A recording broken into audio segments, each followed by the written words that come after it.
HSL exam में कौन कौन से क्वेश्चन पूछे गए थे। चलिए शुरू करते हैं। आज का आपका सेकेंड शिफ्ट का एग्जाम है 10 मार्च का। पहला क्वेश्चन ये आया हुआ था कि 1857 की क्रांति में मेरठ से किसने इसका प्रतिनिधित्व किया था। जो 1857 की आपकी क्रांति हुई थी, इसका मेरठ से प्रतिनिधित्व किसने किया था। तो जो मेरठ विद्रोह आपका ये 9 मई 1857 को होता था। 1857 के विद्रोह की शुरुआत को चिन्हित किया था, इसका नेतृत्व जो है आपका कदम सिंह के द्वारा किया गया था। तो कदम सिंह यहाँ पर राइट आंसर था। मेरठ में भारतीय सिपाहियों ने अपने ब्रिटिश अधिकारियों की हत्या कर दी और जेल तोड़ दी और 10 मई को उन्होंने दिल्ली मार्च आपका किया हुआ था। तो 1857 की जो क्रांति हुई थी उसमें यहाँ पर कदम सिंह जी ने मेरठ से इसका नेतृत्व किया हुआ था। तो कदम सिंह यहाँ पर बिल्कुल राइट आंसर था। नेक्स्ट क्वेश्चन पूछा गया था कि नीति आयोग की शुरुआत कब की गई थी। तो नीति आयोग यानी राष्ट्रीय भारत परिवर्तन संस्थान भारत सरकार द्वारा गठित एक नया संस्थान है, जिसे योजना आयोग के आपके स्थान पर लाया गया था। इससे पहले नीति आयोग की जगह पर आपका योजना आयोग हुआ करता था, जिसका अध्यक्ष प्रधानमंत्री होता था, जो कि 1950 में शुरू किया गया था। और पहले जो उसके अध्यक्ष थे वो जवाहरलाल नेहरू थे और उपाध्यक्ष गुलजारी लाल नंदा थे। उसी के स्थान पर आपका 1 जनवरी 2015 को नीति आयोग का यहाँ पर गठन किया गया है, जो कि योजना आयोग की जगह पर ही आया है। इसके भी जो अध्यक्ष होते हैं वो भारत के वर्तमान यानी कि प्रधानमंत्री होते हैं। तो यहाँ पर नरेंद्र मोदी इसके यहाँ पर वर्तमान में अध्यक्ष हैं। इस नए संस्थान के संबंध में जानकारी देने वाला मंत्रिमंडल का प्रस्ताव जारी किया गया है। तो नीति आयोग का यहाँ पर शुरुआत यानी कि गठन पूछा गया था कब हुआ था, तो वो 1 जनवरी 2015 यहाँ पर राइट आंसर हो जाएगा।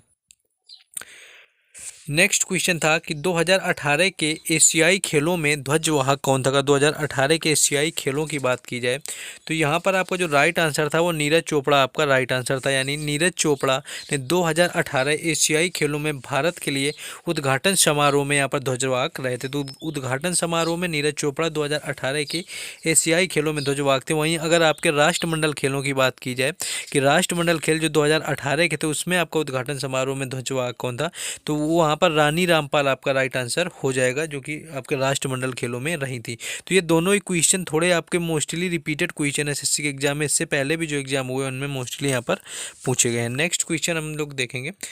नेक्स्ट क्वेश्चन था कि दिल्ली सल्तनत की पहली महिला शासिका कौन थी।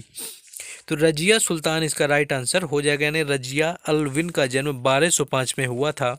उनका शाही नाम जलालत उद दीन रजिया था, लेकिन उन्हें रजिया सुल्तान के नाम या रजिया सुल्ताना के नाम के रूप में जाना जाता है। तो वह भारत के इतिहास में दिल्ली सल्तनत की पहली महिला सुल्तान बनी हुई थी, जो कि आपकी इल्तुतमिश की बेटी थी। और इल्तुतमिश गुलाम वंश के संस्थापक थे और गुलाम वंश दिल्ली सल्तनत का पहला वंश था, जिसकी स्थापना कुतुबुद्दीन ऐबक ने करवाया था, जिसका स्थापना की हुई थी। और आपका कुतुब मीनार का निर्माण भी कुतुबुद्दीन ऐबक ने शुरू करवाया था। तो गुलाम वंश से ये लोग संबंधित है। और दिल्ली सल्तनत में 5 वंश आपके चले हुए हैं। पहला आपका गुलाम वंश था, जिसकी स्थापना कुतुबुद्दीन ऐबक ने की हुई थी।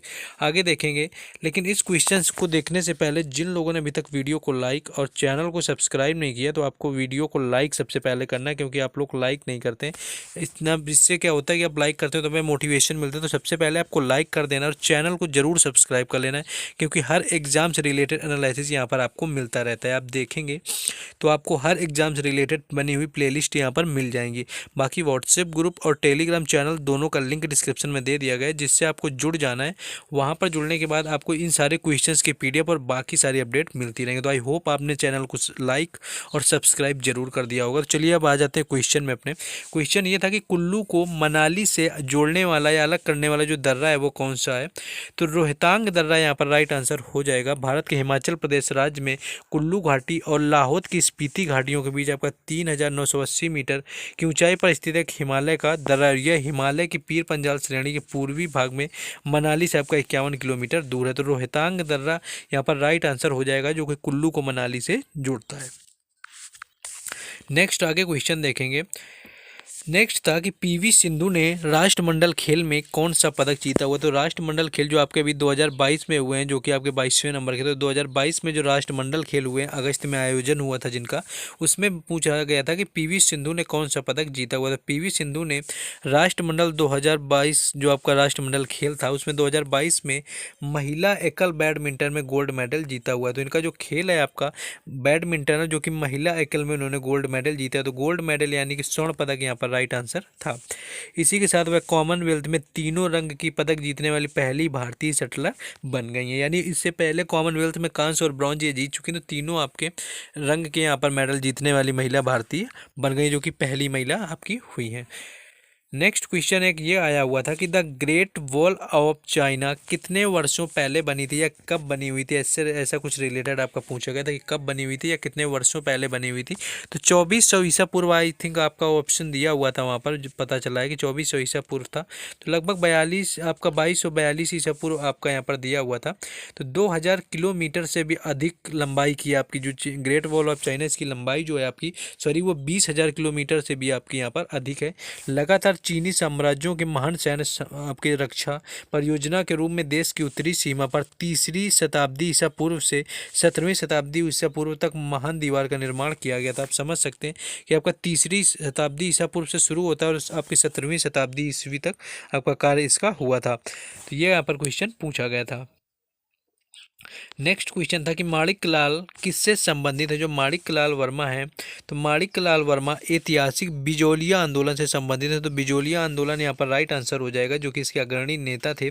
1965 में उन्हें पद्म भूषण मिला था, वह उस समय मेवाड़ रियासत के प्रधानमंत्री थे। तो माणिक लाल पूछे गए थे, जो कि आपके बिजोलिया आंदोलन से यहाँ पर संबंधित है। नेक्स्ट क्वेश्चन हम लोग आगे बढ़ेंगे, देखेंगे। नेक्स्ट क्वेश्चन ये आया हुआ था कि 2022 में भारत का जीडीपी में क्या स्थान था। तो अगर भारत में जीडीपी के स्थान की बात करें क्या था, तो हाल में ये आपकी जारी report GDP growth by country जो आपकी एक रिपोर्ट आई हुई थी, जिसमें 2022 के बारे में भारत दुनिया की 5वीं सबसे बड़ी जीडीपी है।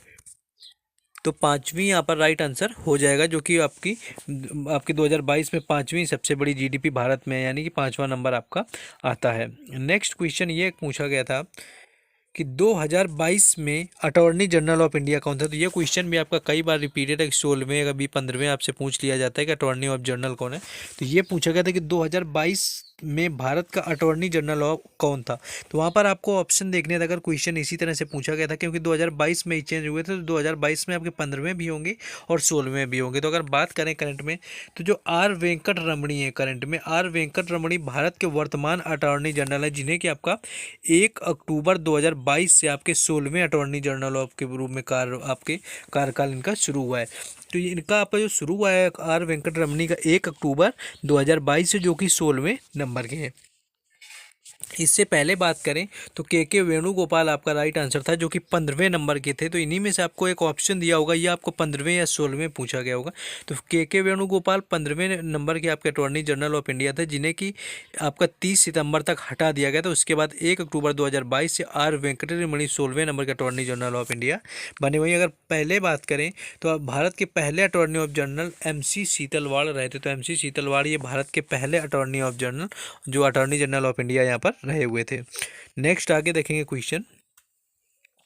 नेक्स्ट एक आपका कुछ झारखंड से रिलेटेड यहाँ पर घाटी पूछ ली गई थी कि झारखंड से रिलेटेड घाटी आपकी कौन सी है।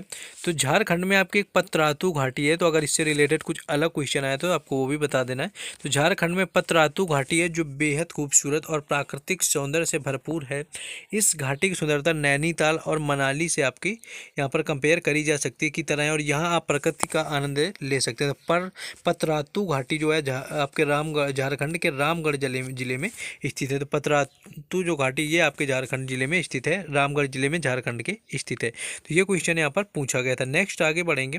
नेक्स्ट क्वेश्चन ये आया हुआ था कि हाल में जो आपके 36वें राष्ट्रीय खेल हुए हैं, 36वें जो राष्ट्रीय खेल का आयोजन हुआ है, उसमें से योगासन में किसने स्वर्ण पदक जीता हुआ था। योगासन में अगर स्वर्ण पदक की बात करें तो गोल्ड जीतने वाली पहली जो एथलीट बनी वो पूजा पटेल यहाँ पर राइट आंसर हो जाएगा, जिन्होंने योगासन में आपके 36वें राष्ट्रीय खेल में गोल्ड मेडल जीता हुआ है। 36वें राष्ट्रीय खेलों में गुजरात की पूजा पटेल ने जीता हुआ है। तो गुजरात से आपके संबंधित हैं और योगासन में स्वर्ण जीतने वाली पहली खिलाड़ी बनी हुई। इस बार राष्ट्रीय खेलों में जो 5 नए खेल शामिल किए गए थे, उनमें से एक योगासन था। तो ये भी क्वेश्चन आपको मोस्टली याद रखना है कि कौन से खेल आपके 36वें राष्ट्रीय खेल में नए शामिल किए गए। तो 5 खेल आपके शामिल किए गए थे, जिनमें इनमें की एक आपका योगासन भी है।